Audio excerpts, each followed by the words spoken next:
सभी श्रोताओं को मेरा नमस्कार। आप सभी का स्वागत है मेरे अपने YouTube चैनल कहानी टॉकीज में। माँ महाकाली आप सभी की मनोकामनाएं पूर्ण करें। और अगर अभी तक आपने मेरे YouTube चैनल को सब्सक्राइब नहीं किया है तो प्लीज़ सब्सक्राइब कीजिए और कथा को पूरा सुनने के लिए वीडियो के अंत तक बने रहिए। तो क्या आप जानते हैं महाकाली के पैरों के नीचे क्यों आए भगवान शिव? तो आइए जानते हैं। दुर्गा की 10 महाविद्याओं में से एक है महाकाली, जिनके काले और डरावने रूप की उत्पत्ति राक्षसों का नाश करने के लिए ही हुई थी। यह एकमात्र ऐसी शक्ति है जिनसे स्वयं काल भी भय खाता है।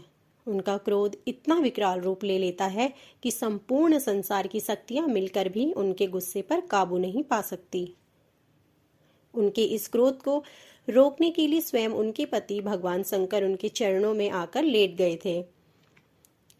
इस संबंध में शास्त्रों में एक कथा वर्णित है जो इस प्रकार है।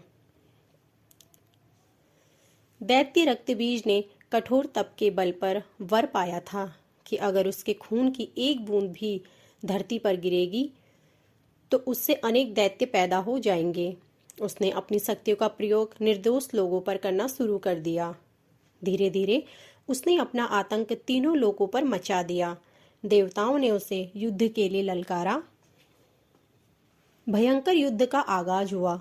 देवता अपनी पूरी शक्ति लगाकर रक्त बीज का नाश करने को तत्पर थे, मगर जैसे ही उसके शरीर की एक भी बूंद खून धरती पर गिरती, उस एक बूंद से अनेक रक्त बीज पैदा हो जाते।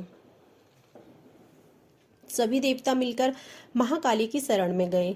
माँ काली असल में सुंदरी रूप भगवती दुर्गा का काला और डरावना रूप है, जिनकी उत्पत्ति राक्षसों को मारने के लिए ही हुई थी। महाकाली ने देवताओं की रक्षा के लिए विकराल रूप धारण कर युद्ध भूमि में प्रवेश किया।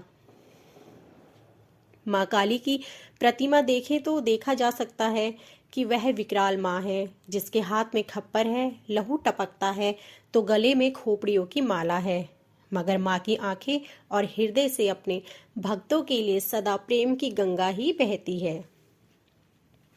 महाकाली ने राक्षसों का वध करना आरंभ किया, लेकिन रक्त बीज के खून की एक भी बूंद धरती पर गिरती तो उससे अनेक दानवों का जन्म हो जाता, जिससे युद्ध भूमि में दैत्यों की संख्या बढ़ने लगी।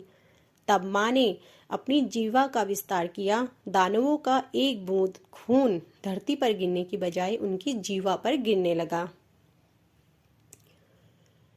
वह लाशों के ढेर लगाती गई और उनका खून पीने लगी।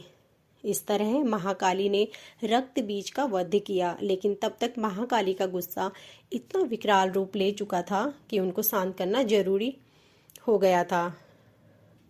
मगर महाकाली का इस रूप को देखकर कोई भी उनके समीप जाने से डर रहा था। सभी देवता भगवान शिव के पास गए और महाकाली को शांत करने के लिए प्रार्थना करने लगे। भगवान शिव ने उन्हें बहुत प्रकार से शांत करने की कोशिश करी। जब सभी प्रयास विफल हो गए तो वह उनके मार्ग में लेट गए।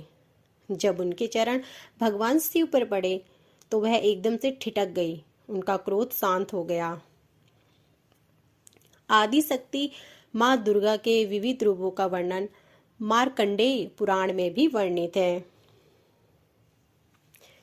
तो कैसी लगी आपको हमारी यह वीडियो? कमेंट बॉक्स में बताइएगा। और ऐसे ही कथाओं को सुनने के लिए हमारे YouTube चैनल पर बने रहे। और अगर आपको आज की वीडियो पसंद आई हो तो हमारी वीडियो को लाइक कीजिए और हमारे चैनल को सब्सक्राइब कीजिए। माँ महाकाली की कृपा आप सभी पर बनी रहे। धन्यवाद।